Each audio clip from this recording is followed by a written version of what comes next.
Noriu pristatyti Jums Lietuvos valstiečių žaliųjų sąjungos kandidatus, kurie balotiruojasi Klaipėdoje ir Kretingoje. Jūs matote 4 kandidatus. Žinomiausias iš jų yra Dainius Kepenis, toliau mano kolega Algis Jarukaitis, Gintautas Mieleika ir Vytautas Valevičius. Dabar reikia tik pabandyti susirasti sąrašo numeris 14 ir tuos kandidatus, kuriuos iškėlė Lietuvos valstiečių ir žaliųjų sąjunga. Pirmas klausimas, kuris aišku iškyla, kodėl reikia balsuoti už šitą partiją. Gali būti klausytojams netikėtas, kodėlgi čia žmogus, kuris užsiminėja, atrodo tokiais dalykais, kurie tolimi nuo žemės, štai sveikatos sistema, sveikas, tvirtas žmogus ir dabar valstiečiai. Bet jeigu šiek tiek tik pasigilintumėt, pamatytumėt, kad valstiečiai tai yra pati tvirčiausia, pati žemiškiausia, pati patikimiausia profesija, kuri Lietuvoje, ko gero, buvo viena iš pirmųjų. Nuo amžių mes, žemės žmonės, mes visada garsėjom kaip agrarinis kraštas. O dabar ypatingai iškyla klausimas, kaipgi mes maitinsimės, kaipgi mes toliau gyvensim, kai visas maistas yra užterštas visokiais Ir iš tiesų, kai kalbame su Valstiečių sąjungos ir Žaliųjų sąjungos pirmininku Ramūnu Karbauskiu, aš supratau, kad būtent ši partija arčiausiai yra žmogaus, arčiausiai jo mitybos dalykų. Jie labiausiai stovi GMO pasipriešinimo gretose. Jie už tai, kad žmonės gautų tą atlyginimą, kurio jie yra verti, tiek kiek užaugino, tiek ir turi turėti, supirkimo kainos čia ir taip toliau. Tai jeigu mes suvoksime, kad valstiečiai dar susijungia su žaliaisiais, tai mes tikrai turėsime šalį, kurioje bus gyventi saugu. O susitikę su žmonėmis, kurie yra šitoj sąjungoje valstiečių žaliųjų, pamačiau, kad tai iš tiesų yra patys žemiškiausi žmonės.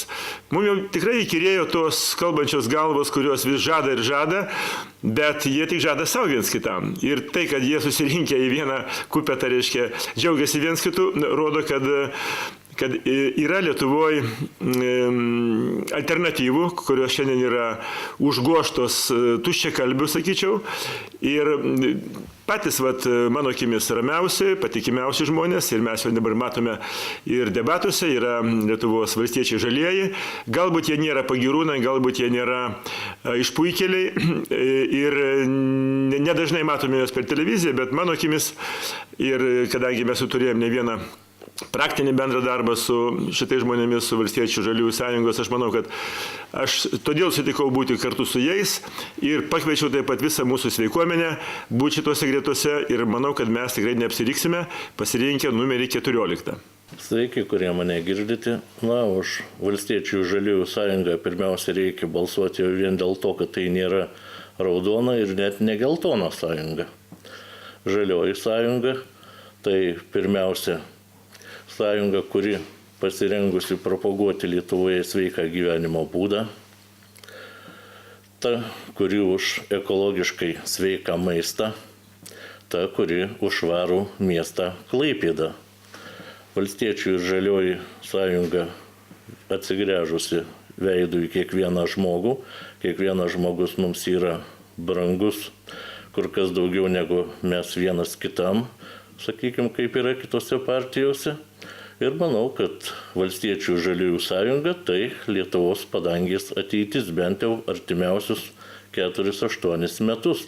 Todėl nieko nedvejokite, jūs ir turite balsuoti, tiesiog privalote balsuoti už Valstiečių žaliųjų sąjungą, numeris 14, jau labai greitai, spalio 14 dieną. Dažniausiai girdimas klausimas, kada prasideda rinkimai, o ką valstiečiai gali duoti miestiečiams? Tas pats klausimas, ką gali duoti ir kad, reiškia, miestiečiai turi rūpintis patys savimi, tai eina iš tos retorikos skaldyk ir valdyk. Mes jau esam taip skaldę, kad ko gero nebeturim ir valdymo įrankių.